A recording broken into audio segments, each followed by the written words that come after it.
Excited है अपने income tax refund को लेने के लिए एंड अपनी आईटीआर प्लान कर रहे हैं फर्स्ट वीक ऑफ जून में फाइल करने के लिए? Then stop right there. Filing before 15 June 2025 could be the biggest mistake you make this year. Yes, even if you are expecting a refund. Let me explain why early filing might delay your refund or even trigger income tax notices. Hi everyone, I am Siya Aditya, and in this video I am breaking down why 15 June 2025 is the magic date when it comes to filing of income tax return. So let's get started. Number 1, Form 26AS. Think it as your tax card report, because इसमें total TDS कितना deduct हुआ है आपका वो reflect होता है. और किसने डिडक्ट किया है? आपके एम्प्लॉयर हो सकता है, आपकी सैलरी पे टीडीएस काटा है, आपकी बैंक हो सकती है, आपको अगर कोई उन्होंने इंटरेस्ट दिया है एफडी वगैरह पे तो उस पर टीडीएस कटेगा अगर लिमिट ब्रीच हो रही है, या फिर म्यूचुअल फंड से आपको टीडीएस कटा हो सकता है, राइट.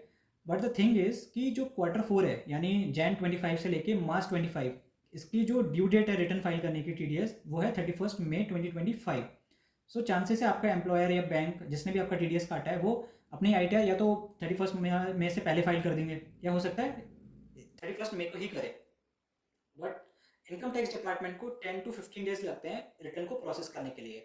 सो होगा क्या अगर आप अर्ली फाइलिंग कर दोगे तो पॉसिबिलिटी है कि आपके 26 ईयर्स में कुछ एंट्रीज मिसिंग होंगी, क्योंकि आपका 26 ईयर्स अभी कंप्लीटली जनरेट नहीं हुआ है. तो इस केस में अगर आपका कोई रिफंड बन भी रहा है ना तो चांसेस है या तो आपका रिफंड रिड्यूस हो जाएगा, या फिर आपको क्या कहते हैं मिसमैच हो सकता है, या फिर आपका रिटर्न ही डिफेक्टिव ट्रीट किया जा सकता है under section 139(9), right. Number 2, AIS. सबसे इंपॉर्टेंट चीज़. इंपॉर्टेंट क्यों है? क्योंकि एआईएस में आपके जितने भी हाई वैल्यू ट्रांजेक्शन्स होते हैं ना वो रिपोर्ट किए जाते हैं बाय एसएफटी. जो आपके बैंक्स होते हैं, म्यूचुअल फंड्स होते हैं, ये रिपोर्ट करते हैं. आप इसको अपना एक सीसीटीवी फुटेज समझो फाइनेंशियल लाइफ का, जिसमें आपका सब कुछ आता है कि आपने कितना अपने म्यूचुअल फंड परचेज करे, सेल करे, आपने कितने स्टॉक्स परचेज करे, बेसिकली शेयर्स परचेज करे और सेल करे, आपने क्रेडिट कार्ड पे कितने स्पेंड करा है, आपने कोई मूवेबल प्रॉपर्टी बेची है, खरीदी है, या आपको कोई रेंटल इनकम आई है नहीं आई. Everything's comes under this. So SFT की जो फाइलिंग रिक्वायरमेंट है इंस्टीट्यूशंस के लिए like banks, financial institution, mutual funds, वो मई एंड तक ही करते हैं. 31 मई होता है जनरली, 31 मई तक ही करते हैं. सो ये भी इसका भी जो डेटा है वो भी 10 से 15 दिन लगते हैं ऑन एवरेज प्रोसेसिंग करने के लिए इनकम टैक्स डिपार्टमेंट को. सो अगर आप पहले अपनी आईटीआर फाइल कर दोगे 15 जून से पहले तो हो सकता है कि आपने जो आपके आईएएस में इनकम दिख रही है आप वो कंसिडर ही ना करो. तो इस केस में डिपार्टमेंट क्या करेगा कि आपके इनकम को हो सकता है अंडर रिपोर्टिंग ट्रीट कर दे, और अंडर रिपोर्टिंग भी ट्रीट कर सकता है. हो सकता है आपकी जो आपने रिटर्न फाइल करी है वो रिव्यू में भी आ जाए या रीअसेसमेंट ओपन हो जाए, और उससे होगा कि आपके ऊपर पेनल्टी भी लग सकती है. बहुत कुछ हो सकता है अगर डिफरेंस आता है, मिसमैच आता है. बेसिकली आपने जितनी इनकम एआईएस में दी है और आपने जो अपनी इनकम डिक्लेयर करी है. नंबर 3, सबको लगता है कि जल्दी रिटर्न फाइल कर दूंगा तो जल्दी रिटर्न रिफंड आ जाएगा, बट ऐसा नहीं होता.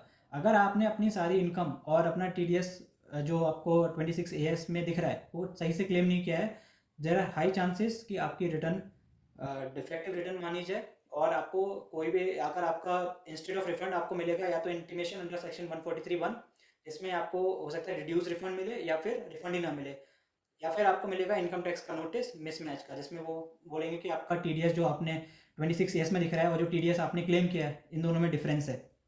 वर्स्ट के सिनेरियो में ये भी हो सकता है कि आपकी रिटर्न प्रोसेसिंग में ही रहे कई हफ्तों तक. सो आई थिंक मैंने बहुत रीजंस बता दी कि आपको 15 जून से पहले फाइल नहीं करनी है अपनी आईटीआर, 15 जून के बाद ही करनी है. तो थिंग इज़ कि आपको अभी करना क्या है. आपको अभी अगर आप ये वीडियो 15 जून से पहले देख रहे हैं तो आपको कुछ नहीं करना है. 15 जून के बाद देख रहे हैं और जो पहले देख चुके हैं पर उनको भी 15 जून के बाद ही जो भी करना है 15 जून के बाद करना है. करना क्या क्या है आपको, जब 15 जून हो जाए उसके बाद आपको अपना फॉर्म 26AS और AIS डाउनलोड करना है. उसको AIS को अपने और फॉर्म 26 को एक बार कंपेयर कर लो अपने फॉर्म 16 से, अगर आप सैलरीड एम्प्लॉई हो, और आपके बैंक स्टेटमेंट से जितना इंटरेस्ट आया वो उसमें कितना दिख रहा है, आपके AIS में कितना दिख रहा है. आपको अगर कोई कैपिटल गेन हुआ है तो उसका आपने रिस्पेक्टिव कहीं इन्वेस्टमेंट किया वो हर जगह से आपको, जैसे आपने म्यूचुअल फंड में किया तो आपको कितना कैपिटल गेन हुआ है वो आपको स्टेटमेंट मिल जाएगा. आप वहाँ से कंपेयर करो, अपनी रिटर्न फाइल करो सारी चीज़ों को कंसिडर करके, बट 15 जून के बाद. इससे होगा क्या, आपका एक तो रिटर्न फाइलिंग जो आप कर रहे हो वो कंप्लीट होगा एंड एक्यूरेट होगा, और देयर आर हाई चांसेस अगर आपको कोई रिफंड बनना है तो वो जल्द से जल्द प्रोसेस हो जाएगा. होप आपको वीडियो पसंद आया होगा. अगर वीडियो पसंद आया then hit a like button, share and subscribe my channel for such informative video on finance, tax and auditing. And please share this video with your family and friend, एंड उनको बोलो कि आईटीआर 15 जून से पहले file नहीं करनी है. Till then, bye bye, take care, see you in the next video.